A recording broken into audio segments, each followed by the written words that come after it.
It all started on a breezy Wednesday morning at the facility, just after breakfast and before the usual hallway bingo showdown. Wendy, ever the schemer with a sparkle in her eye and too much time to think, had an idea. She burst into the rec room where Maxine was flipping through a People magazine from 2018. Nancy was snoozing face first on the couch, and Gary was arguing with the TV remote. "Listen up, you loafers," Wendy announced, slapping her hands together. "We're having a yard sale." Maxine raised one eyebrow. "A what now?" "A yard sale," Wendy repeated. "Out front, by the big tree. We've got junk galore, and those visiting families and staff will buy anything if you slap a handwritten price tag on it."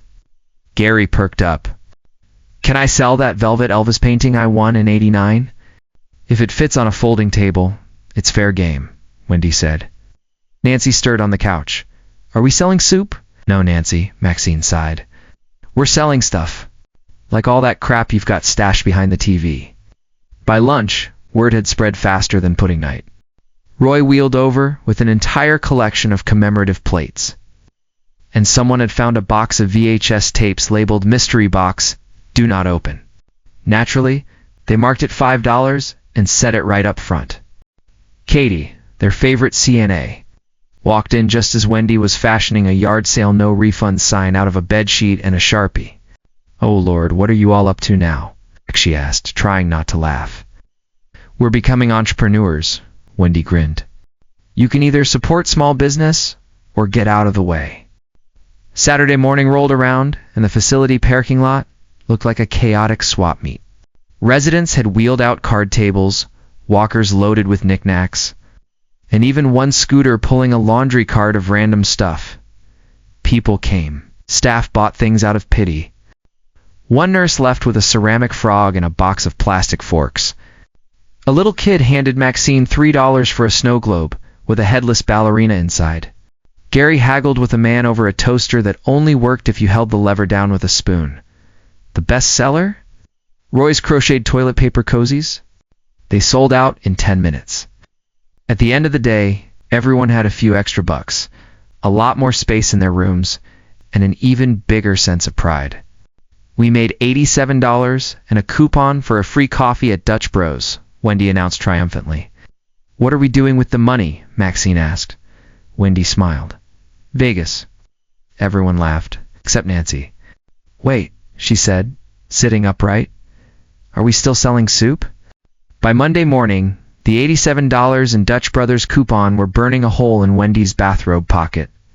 She gathered the crew: Maxine, Gary, Roy, Nancy, and even Katie, the CNA, for an emergency meeting in the TV lounge. "Okay," Wendy said, slapping a wrinkled envelope on the coffee table. "We've got cold, hard cash, and I say we invest it." Maxine squinted. "In what? Scratchers and Werther's Originals?" "No," Wendy said with mock offense. "In a party? A real one. I'm talking streamers music, maybe even one of those chocolate fountains if we can get Jessica, the activities director, drunk enough to approve it." Gary was on board immediately. "Do we get to pick the music? 'Cause I still got that cassette of Fogat's greatest hits." Roy leaned back in his chair. "Long as I don't have to dance with Ethel from room 212. That woman spins like a washing machine on a rinse cycle." Nancy raised a hand. "Can we have soup at the party?" "Yes, Nancy," Wendy said gently. "There'll be soup." Katie, trying not to get roped into the chaos, offered a sliver of reality. "You know, you're supposed to go through administration for stuff like this, right?" Wendy nodded, already halfway out the door. "Right, and we definitely will." They didn't. Instead, they bribed Steve the janitor with a Little Debbie oatmeal pie to wheel the industrial karaoke machine out of storage, convinced the cook to make a surprise batch of soup, and used the money to buy 3 discount party packs from the Dollar Tree. By Friday afternoon, the facility dining hall had been transformed into a makeshift nightclub. There were balloons taped to the walkers. Roy was dressed like he was going to prom in 1958, and Nancy was ladling out questionable fiesta chowder like she was born to do it. Wendy took the mic and yelled, "Welcome to the first ever Facility After Hours Lounge, sponsored by the Yard Sale Mafia." The music kicked in Fogat, of course, and the place lit up. Maxine slow danced with Roy, Gary challenged two nurses to a conga line. Even Katie gave up trying to enforce order and joined in with a party hat and a juice box. It wasn't until Jessica, the activities director, walked in holding the mystery VHS tape that the music came to a record scratch halt. "Wendy, what is this?" Wendy stepped up, totally unfazed. "It's called Joy, Jessica. You should try it sometime." After a tense moment, Jessica blinked, then grabbed a bowl of chowder and sat down. And just like that, the party kept going.